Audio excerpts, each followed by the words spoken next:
better not put that on the table to get into trouble for you. Official brand, you're allowed. That's all. Official? Yeah, you're fine. Just keep out of a shot though. What about these ones? That's fine. It's allowed today. Jonathan, take it away. Thank you very much, Darryl.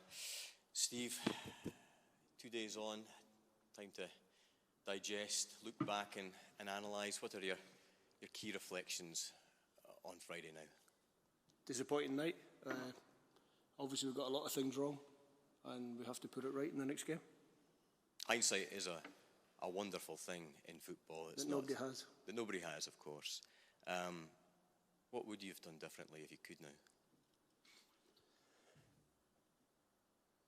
Try not to concede 5 goals. Give a better message. If I could criticise myself, and I always criticise myself, I start with myself. Maybe give too much information, which maybe clouded the players a little bit on the pitch in terms of what we do with the ball, what we do without the ball. So we can work on that a little bit. We worked on that a little bit this morning. We'll work on it again in the next 2 days, going into the game on Wednesday night, and hopefully see a different performance. Did the players give feedback to you from their point of view how they would have done things differently? I've spoken to 1 or 2 players around the squad whose opinion I value. I had a good chat with a few of them. I had a little chat with a lot of them on the training pitch this morning, just to try and put 1 or 2 things in their head that maybe they didn't do when they went to the pitch that they should have done. Final question from me, Steve. Russia, 10th October 2019, it was that 4-0 defeat. You've spoken about that being a kind of a rock bottom moment, and obviously went a good run after that. It's obviously a really difficult defeat on Friday night against Germany. How tricky is it to build back momentum for Scotland in such a quick tournament turnaround time? It's very difficult to gauge because I don't know. You'll find out on Wednesday night. Obviously we have in a way we're lucky because we have an extra day. We played first game on the Friday, so we have an extra day to let them clear their heads a little bit yesterday. And now we're working towards the game on Wednesday night, so I can't really answer that question until we see what happens on Wednesday. Steve, when you look at the qualification campaign, Scotland started really well in terms of not giving away goals, clean sheets. Looks as if we've got away from that. How do you try and get that back? Oh, we've definitely got away from that. How frustrating is that? How do you get back to being so defensively sound? Good information for the coaching staff, good application for the players. And it sounds really simple to say those 2 lines, but that's what it is. Are you worried that Scotland have a bit of a soft centre now? Because that's not what we were during the qualification campaign. No, certainly at the start of the qualification campaign, that wasn't the case.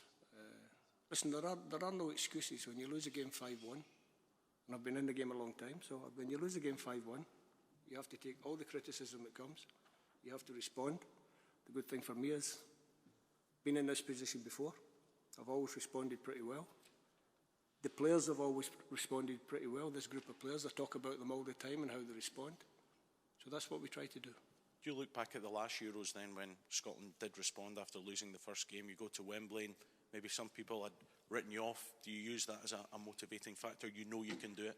Well, we had to go to the second game in the last Euros with a similar idea. We still had an outside chance with the goal difference. This time the goal difference party, 3 points, 0 goal difference is gone. So that little safety net is gone. We know that. So we have to get 4 points in the next 2 games, and that's what we have to try and do. Can I just ask you about discipline? Obviously, Ryan Porteous got sent off. We remember that great challenge he made in Cyprus. This time around it didn't work out in Germany. Do you have to remind him and the team in general about how key discipline is and not doing what Ryan did on Friday night? That's been sent off for a couple of years, Ryan. He's been great for us since I gave him his chance in Ukraine. He's been great. The challenge in Cyprus, the one you mentioned, was one that was clean. He didn't catch an opponent. The other night he was trying to stop a clear goal scoring opportunity. Maybe went in, or definitely went in a little bit too hard. We're all pleased that Gundogan seems to have no lasting damage. It's something that Ryan will learn. But it was an honest challenge to try and get the ball to try and stop a goal scoring opportunity. So I wouldn't be too hard on him. Steve, Ryan aside, has the result on Friday night influenced your team selection for Switzerland? You'll find out on Wednesday night. Sorry to revert to type. Can we expect to see changes, though? You can expect if you want, yes, of course you can. You said that you had a chat with a group of the players. Have you had to... Individually. Individually, right. Did you feel it necessary to lift their mood, or did they do that themselves? Sometimes it's difficult to explain to people who are not involved in professional football that they have to be resilient. They have to be resilient because it's a game, especially in club football, it's a game of emotions. So you can have a terrible result on a Saturday, and then you've got to be bouncing yourself back. You've got to be ready to go again on a Wednesday night or a Tuesday night if you're unlucky enough to be playing in the Championship, because the games come thick and fast. So it's a roller coaster of emotions. It's the same here. They understand they've let everybody down. They're disappointed. But they know they have to be ready and up for the next game, because that's the nature of being involved in football. Just following on to that point, actually, Steve, Callum had said yesterday that the most important part about bringing themselves back up again was that they do it together. What's your role in that? Kicking a couple of backsides, giving a couple of cuddles, getting them together as a group, making them understand why we had that performance on Friday night, and making sure we don't have that performance again. Are you confident that that can be done quickly? Again, we mentioned the fact that always confident in my players, and I'm confident in myself. So yeah, I'm confident.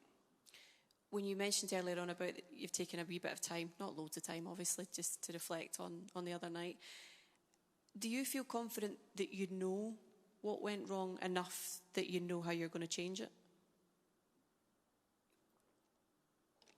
I could give you a very short yes. I won't.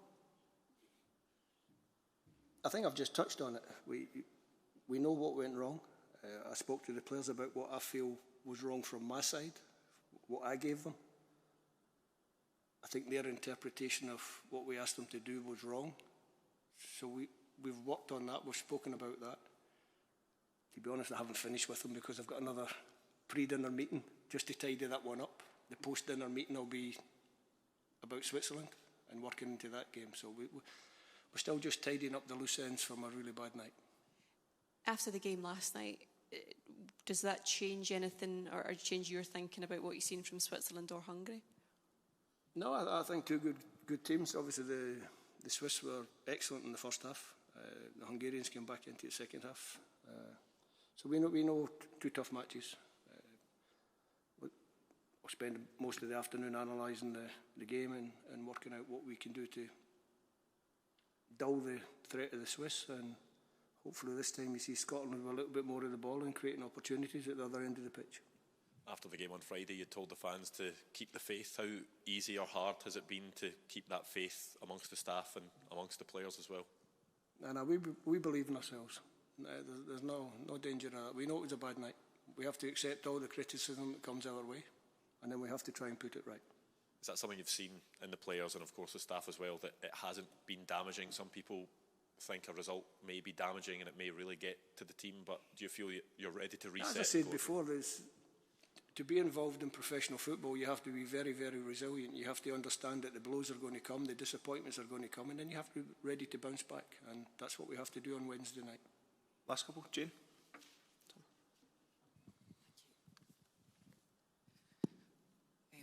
You said not to be too tough on Ryan Porteous. He will probably be the toughest on himself. How do you manage that? He was one of my cuddles. Basically, that's it. He was one of the ones that I speak to, obviously I explain the situation. It doesn't look good, it's not a good look. Ryan didn't want to make that challenge, he wanted to stop a goal. So you just have a little chat with him. He's very down, as you would expect. But we'll pick him back up, don't worry. Just finally from me, I would assume you'll be watching the England game tonight. Who will you be supporting? I wouldn't think I will be watching the England game, to be honest, because, like I said, I've got a pre-match or a pre-dinner meeting, and then I've got a post-dinner meeting. So maybe I'll catch the second half. Who are they playing? Serbia. I think I'll be supporting Gareth and his boys. Tom? Alan Kuntz from Blick and Zurich. We have seen each other online, if you remember. Of course. Yeah. How are you? Great. How impressed have you been by watching the Swiss team, especially in the first half? We were quite impressed. Very good. Probably, if you go back to the qualifying campaign for the Swiss team, was a little bit of a struggle. They didn't quite play as they can. But I think what people always sort of look at Switzerland and think, well, smaller footballing nation, but they're always there at the major tournament. They're always there in the later stages. So when it comes to tournament football, a little bit like Germany on Friday night, when it came to tournament competitive football, Germany were on it. The same with the Swiss team. They were on it. They know how to survive in tournaments. They know how to get to the latter stages in tournament. And it's a country that we can look at and try to emulate in the future. You didn't want to give any name ahead of the tournament. Now, after seeing this game, do you give a name for a Swiss player that impressed you especially? I think your captain, your leader, is very important to the team. Granit Xhaka is very, very important. He's a key player in the team. He makes the team tick, not dissimilar to what Toni Kroos does for Germany. So, listen, we have big respect for all the players. Good team, difficult opponent, and hopefully we can get things right on Wednesday and you go home disappointed and not me. Hopefully not. Last question from me. You were not expected to be here on the stage. Was it your feeling that told you to come? No, this is my job. This is my job. This is not a job for a coach. It's not one of my coaches to come here. This is my job to come today and face the media so that all their questions that they're going to give me are cleared before we go to the Swiss game. Okay, thank you. Thank you. Steve, there was a lot of talk leading into this tournament from yourself, from a lot of the players, Andy Robertson particularly on matchday -1, about making history, about becoming the first Scotland team ever to get out of the group. Did you get ahead of yourselves? No, because we can still do it. We can still achieve that. Then at the end of whenever our involvement in the tournament finishes, then you can maybe ask that question. That would be my opinion, Tom. Okay. And just secondly, could you elaborate on the decisions that your own decisions that you kind of regret now? I know you touched on it. Could you give us any more on that? I think those things have to stay in camp. That's between me and my players and my staff. And some of them got a little shove as well. Would Austin Especially Austin. Sorry, could you tell us what was going on there? Because there's been a lot of comment about that. It was really simple. Obviously, frustrated. I'm frustrated on the touch, and everybody's frustrated on the touch. You get these moments all the time, but you don't normally see it because we're tucked under a canopy or whatever. And Austin just happened to be in the wrong place at the wrong time. As I turned round after taking a short free kick when we should have been putting the ball to the box, as we did when we scored the goal. It wasn't Austin's fault because the players make that decision on the pitch, and we got counter-attacked. And I'm thinking, well, we've lost enough goals, Austin. We don't need to lose any more goals. And then we just had a little discussion about it. That was all. So did you have a cuddle then? Was he one of the cuddles? Listen, he's got long blonde hair, but I'm not going to give him a cuddle. Thank you all. Thank you. Steve.